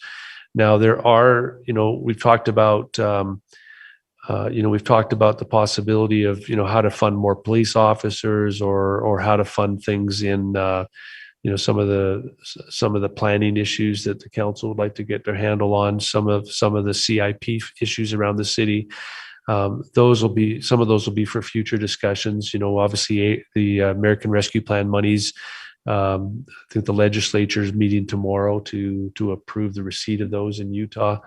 But when those monies come in, there'll be some more discussions with the administration about how to appropriate those and where. This same thing, I think the administration is committed to you that there'll be some more discussions on the remaining money in the legacy CIP. And there may be some accounting methods that you can use to to fund other things. For example, when the CARES Act money came in, some of it was used to offset public safety funding, which essentially gave us more general fund available to deal with, to create the legacy CIP fund that we've discussed several times now. But part of the question that you may want to have to wrestle with is, how strongly do you want, and how readily do you intend to pursue adding, say, police officers? Do you want to consider property tax increase? The utility, what we haven't talked about is utility rate increases. There's only 2 this year, but those are, at the end of a good 5+ years of raising those to meet needs that had been put off for, a couple of decades. And so those are always the challenges that you have. But as far as red flags, I don't see any. The one caution again is that there's limited funding available, and how do you move forward? It's a good question. Mr. Hardy? Thank you. Just looking at next Tuesday's meeting and what we might want to discuss, I felt like we had some really good discussions last Tuesday when we had our first kind of budget meeting, and I think there's several that I think we should revisit and discuss maybe a little bit more at the upcoming. The more specific thing I was thinking is, I think it would be good for us to look at the carryover committee findings next Tuesday. Allow the committee to kind of share the things that we learned. And if that's something that the council wants to do, thinking perhaps the carryover committee might want to have another meeting in the interim. Last time we had a very broad discussion. Perhaps this committee meeting might be a little bit more focused on basically preparing what we want to share with the council on next Tuesday. So anyway, while I'm thinking about that, I wanted to throw those thoughts out there, and we can make those decisions later. Okay. Yeah, we'll come to leadership on Thursday morning and set the agenda. But we've got some ideas, and we're working with finance to do it. And I must say that finance, the members of finance, and frankly, all of them, and all the way through the process have been very, very helpful. And the last couple of days, as I put together my presentation, David Mortensen has just stepped up and really helped me with some of the answers as we've gone through the numbers. So thank you to those guys. Looks like George Hanley. Mr. Hanley. Yeah, my question is, if we were going to look pretty seriously at possibility of adding another police officer, first of all, I would like some context for that from, I don't know if it's from the chief or from Wayne, when we have that discussion, to just understand. We talked about sort of a 3-year plan, right, to get us, and I know 9 was the number. Whether or not that's actually, I think it's a little unclear whether or not Provo needs that 9 or not. If we do, then we need to plan for that. If we feel like we could live with 7 in 3 years, and actually be in good shape, I would just like some help to, first of all, decide whether 9 is what we need, and we need it by 2024 or 2025, whatever the number is. And then, because that will help us, at least for me, understand whether or not we need 1 more in 2022. And knowing what you've said, and I think the administration said the same thing, whatever we're adding, we have to take. I don't feel confident that I know where I mean, I could guess, but I don't know exactly where the lowest priority extra funding is that would, where we would say, okay, we're going to take 116,000 from, if that's the number that I remember. If we're going to take that from somebody else's budget and we're going to put it toward police, it would be helpful to know where whose cookie jar we're going to start looking into in the least uncomfortable way possible, because it seems to me that it would, I just don't have a sense if there was some of these decisions that were made where it could have gone either way. I mean, maybe I'm overestimating it because maybe things are so tight that everyone feels like, you know, every penny is necessary for their proper functioning next year. And if it's that tight, fine. But I just would like to know, I'm not interested in raising taxes to get that police officer, obviously, if we can do it without it. I'm also, like I say, I'm not even entirely sure yet if that third one is vital now, if we feel confident we could get 3 more next year and be really in a strong position. So that's kind of where I'm coming from. And I think just a little more robust conversation about the ramifications of that decision would be helpful. Okay. We'll add that to the list of things to figure out how to program that in.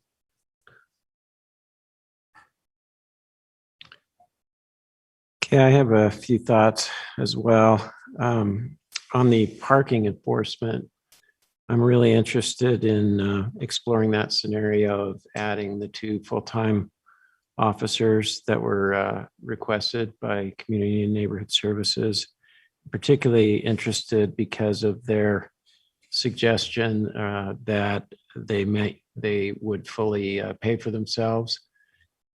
I think we've seen a lot of evidence that there is a substantial shortfall in the resources that we have, and that obviously you couldn't just keep adding officers indefinitely, but I have reason to think that there's plenty of room to add to and significantly increase the revenue as they have suggested. So I'm interested in the administration's estimate on that, as I mentioned last time, and what their thoughts are about a budget that would include not only the expense for that, but that would forecast the increase in revenue that would result as well.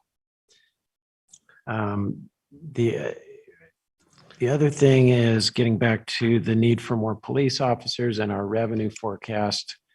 I just wanted to make a few comments about that. My understanding is that in the last 7 years or so, almost every year, and I'd be interested if the administration could provide numbers on this, but I think almost every year we are very conservative in our revenue forecast, and virtually every year, if not every year, we end up overshooting that on the revenue. We end up having more revenue come in than what was forecast. And then that difference between what we forecast and what actually came in ends up getting added to the general fund balance. And the fund balance has been going up because of that. And you just mentioned that we're getting very close to topping out on our legal limits. So what I'm interested in exploring and would like the administration's feedback on this is if maybe we make a conscious decision this year to be not quite so conservative. I mean, I'm not suggesting that we make a risky forecast or whatever, but just learn from previous years where we seem to consistently undershoot on our forecast and try to get a little closer on our forecast, and that might provide enough to fund the additional officer or two. And since we're close to topping out anyway, if we do come in a little too high on the forecast, then the result would be that instead of adding to the general fund balance, it would need to go down a little bit. But since we're getting close to topping out anyway, it seems like a risk that maybe we should consider. Good. Yeah, that's part of the reason why we want to do a deeper dive into the revenue and see what's possible there. You know, one thing that does strike me that, you know, as the year goes on, we get our quarterly reports. You know, it may be possible in terms of how the city manages its revenue and things, that as we do projections and see if we're matching the projections, and then at some point, if you've created some more room, maybe the administration decides that we're going to release a little bit more of the funding for some of these other things as the year progresses, is one way to look at it. But that's really going to be this is going to involve a lot of discussion on the administration side as to whether or not and how that might work. Councillor Shipley. Yeah, I just wonder for the next meeting if we could get clarification on an increase that the state is allowed now for general fund balance. It seems like they've allowed for, I think, 5% more than they did historically. So we might be coming up against what was the prior limit, but not what is the current limit. And then the other question that I had for next time that we meet is about the, and I can't remember the correct terminology for it, but the disaster fund, just the terms associated with it, what it enables us to do as far as access to low interest loans, what the minimum balance needs to be to get access, and then whether or not we can seed that type of account with something, even if it's just a placeholder initially, but then maybe further that conversation within carryovers to see if there's a way on an ongoing basis where we might continue to fund an account for disaster recovery.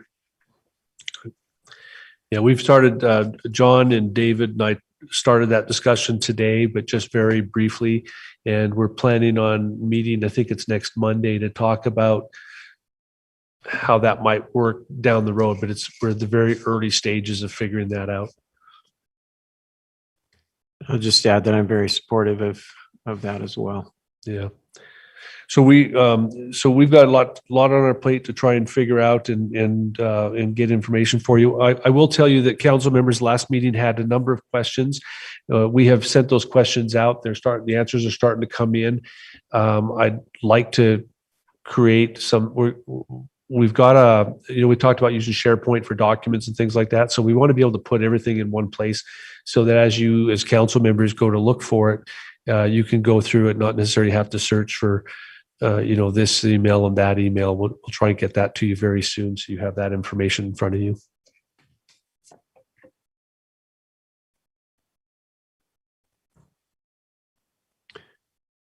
Anything else you'd like to cover before we adjourn, councilors? Okay, I believe a closed session has been requested. Mr. Jones, can you enlighten us on that?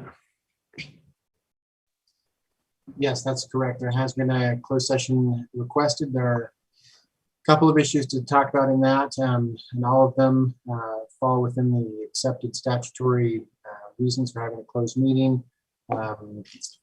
Security issues and character and competence, personnel issues, litigation issues, those things that are allowed by statute, so it'd be appropriate for motion at this time. Thank you. Go ahead, Mr. Harding. I move that we move to a closed session. I'll second. Motion and a second. All in favor? Let's see. I guess I'll do the roll call. I'm starting to veer back into habits of being in person here, which is great. But, so going down the list, Councillor Shipley. Yes. Councillor Hoban. Yes. Councillor Ellsworth. Yes. Councillor Hanley. Yes. Councillor Harding. Yes. Councillor Fillmore. Yes. And I will vote yes as well. So we will, Mr. Strachan, what time? Well, we originally anticipated a start time of 4:10 p.m., but I believe we could go at 4 o'clock. We'd be ready for that. So Elizabeth has sent out in the email today the link for that meeting for those of you who are joining by Zoom. And for those of you who are in person, we'll be meeting in the regular council conference room, not the city conference room. Okay, so we'll see you in the councilor conference room or online at 4 o'clock. Thank you.